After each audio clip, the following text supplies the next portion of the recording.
Hey everyone, and welcome to the deep dive.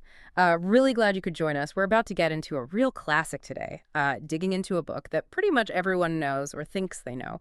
We're looking at J.R.R. Tolkien's The Hobbit. And we're working from basically a really thorough book review that helps unpack why it's lasted so long. Our goal here, is to pull out the really fascinating stuff, the lessons that stick with you, why this book, which came out way back in, 1937? Well, 1837, yeah. A long time ago. Right. Why it's so much more than just a kid's story, because it really started as a lead-in to The Lord of the Rings, didn't it? Mm-hmm. We're looking at how this hobbit, Bilbo, who just loves his comfy chair and regular meals. Little any fuss. Exactly. How he gets pulled into this massive adventure. It's quite the aha moment about where courage comes from. It really is. Yeah. And The Hobbit just has this unique feel right from the start, doesn't it? Tolkien wrote it for his kids originally, but I mean, it just took off. It went way beyond that. It's become like a cornerstone text in English literature. And that mix of, lightheartedness and something deeper, that's key to why it works so well for everyone. It basically reshaped fantasy. A foundation. Absolutely. Okay, so let's get into that journey. It all starts super peacefully, right? In this perfect little hobbit hole. Bag End, Hobbiton, green door, round window. Shire, idyllic. Yeah. And there's Bilbo Baggins, a hobbit who loves comfort routine, adventures. Not interested, thank you very much. He likes his pocket handkerchiefs and his pantry full. Definitely. But then, bam, Gandalf the Grey shows up. The catalyst. Right. And not just Gandalf, but he brings along Thorin Oakenshield and 12 other dwarves for dinner, uninvited. Imagine. Poor Bilbo's pantry. And they basically rope him into this quest to go reclaim their old home, the Lonely Mountain, and all the treasure Smaug the dragon is sitting on. Bilbo's like, me? Go where? He's so reluctant, understandably. He barely knows them. But, Gandalf and maybe a little bit of tookishness deep down, he goes. And it's danger right from the get-go. Trolls. Turning the stone, yeah. Goblins in the Misty Mountains. Giant spiders in Mirkwood. Ugh. Don't forget the Wood Elves dungeons. True. And underlying it all, there's this constant pull of the treasure, the gold. It causes problems. And speaking of the Misty Mountains, yeah, that leads to maybe the most important moment in the whole Legendarium, almost by accident. You mean finding Gollum? Exactly. Yeah. Down there in the dark, Bilbo stumbles across Gollum, this strange, miserable creature, and they play this riddle game. High stakes. Life or death, basically. And Bilbo finds, or, pockets. Yeah. His little gold ring. It seems like a magic trick at this point, right? Yeah. Makes him invisible. Super handy. Totally handy. But we, looking back, know it's the ring. The One Ring. It's such a huge piece of foreshadowing for Lord of the Rings. This little trinket holds so much dark power, sets everything in motion. Yeah, that riddle scene is just... It's chilling, even in the Hobbit's lighter tone. He has no idea what he's found. Okay, so eventually, after escaping goblins, spiders, elves, they get to the Lonely Mountain, and Bilbo has to face Smaug. The conversation with Smaug is brilliant. Bilbo using riddles again, being clever. Right. And that confrontation, well, it leads to Smaug's death, but then it kicks off the Battle of Five Armies. Chaos. Dwarves, men, elves, fighting over the treasure, essentially. Until the goblins and wargs show up. Yeah, then they have a common enemy. Even the eagles fly in. A massive climax. But through all this, the really amazing thing is watching Bilbo. He starts as this timid little guy. Who faints at the thought of adventure. And by the end, he's genuinely brave, clever, resourceful, a hero in his own right. It's a huge change. And that change, Bilbo's whole arc, that's where you find so many of the book's big ideas, I think. It's like you said, a masterclass in character development. What strikes me is how it shows courage it doesn't always roar, you know? Exactly. That's a great way to put it. Sometimes it's just quiet persistence, Yeah. just deciding to do the next right thing even when you're scared stiff. Which Bilbo often is. He's not suddenly a fearless warrior. He's still Bilbo, but he finds something inside himself. He grows. And often there's Gandalf sort of nudging things along. Gandalf. He's fascinating. Yeah. Wise, powerful, but also kind of tricky, isn't he? He pops in and out. Helps them, yes, but often leaves them to figure things out. Like he's testing them or guiding them towards their own strength. Probably a bit of both. He definitely seems to have a bigger picture in mind, something Bilbo and the dwarves can't see yet. He's orchestrating, subtly. And you've got Thorin. He's the leader, the dwarf prince, noble in his way. But oh, that pride. Yeah. And the greed, it becomes this huge flaw, especially with the treasure of the Arkenstone. The heart of the mountain.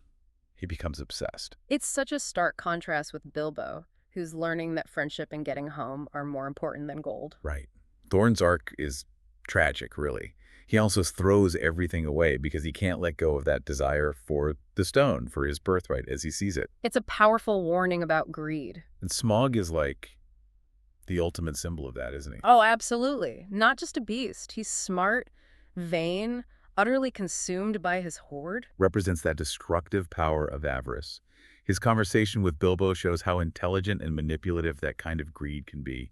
He's magnificent, but terrible. And we have to circle back to Gollum, briefly. Such a memorable character. Pitiful and dangerous all at once? Yeah. Defined by his loss and his desperate need for the ring. That riddle game isn't just tense. It's pivotal.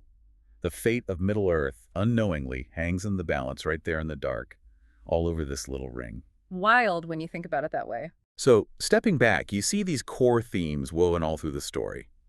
Heroism and personal growth is maybe the biggest one, right? Bilbo's journey.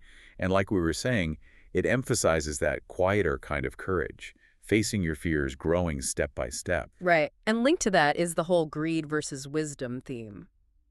Thorin's obsession with the Arkenstone is the perfect example of greed blinding someone. Completely. While Bilbo, who could have taken a huge share of treasure, ultimately values peace in his friends more. He literally tries to give away his share to stop a war. It's a pretty clear critique of just hoarding wealth, isn't it?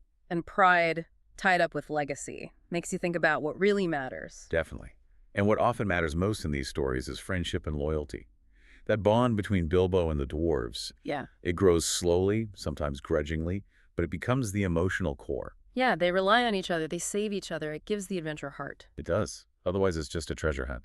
And naturally, being Tolkien, there's the good versus evil theme. Always present. You see it clearly with the goblins, the trolls, the wargs, the darker forces in the world. And the choices characters make when faced with them. Or faced with temptation, like the ring. Which brings us to the symbolism. The ring itself. Ah, yes. In The Hobbit, it's mainly a plot device, right? A tool for invisibility. Seems that way on the surface. But Tolkien knew where it was going. Even here, it subtly represents temptation, secrecy, a hidden power that starts to isolate Bilbo a little. It's laying the groundwork. You feel a little flicker of its danger. Yeah, you do. And the Arkenstone, we talked about that. It's like a mirror to the ring's corrupting power, but focused on wealth and legacy. Exactly. A different kind of obsession, but just as destructive for Thorin. So the whole journey, it's not just about getting from the Shire to the mountain and back. No, not at all. It's an inner journey, too. Psychological, moral. Especially for Bilbo.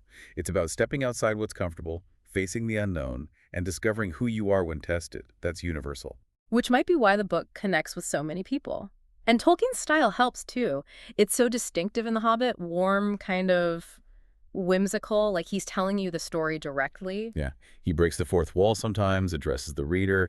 It feels very conversational, very intimate. Very different from the more epic, serious tone of Lord of the Rings. Much more like a fairy tale, but with this incredible depth bubbling underneath. He mixes that charm with deep lore, foreshadowing darker things. It's a neat trick. And that lore comes from his incredible world building. Oh, unparalleled.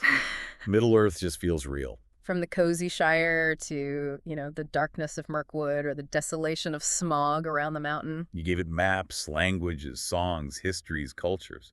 It's not just a backdrop. It's a character in itself, ancient and lived in. So, strengths of the book, where do you start?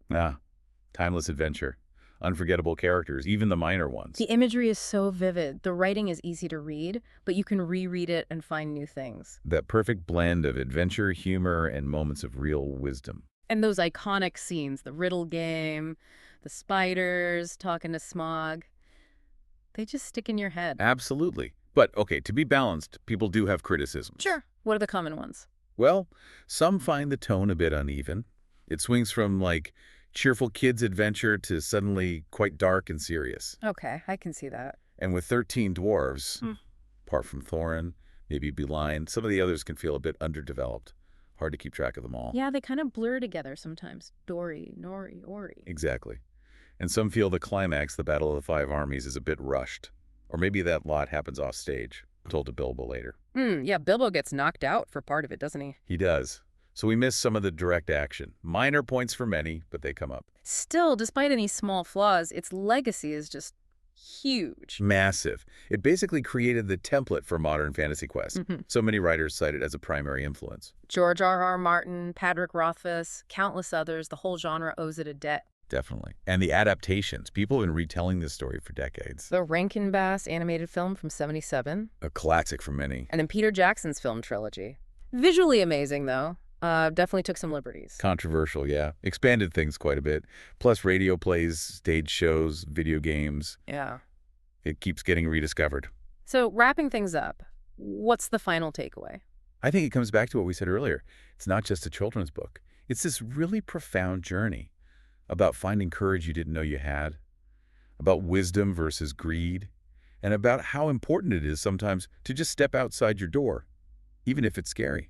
Finding the hero in the unexpected place. Yeah, exactly. It's the perfect way into Tolkien's whole world. His legendarium lets you dip your toe in before the epic scale of Lord of the Rings, which is why I think it remains one of the most loved fantasy books ever.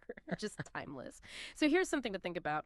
If courage doesn't always roar, if sometimes it's that quiet persistence, where in your own life might that be the kind of heroism you need right now?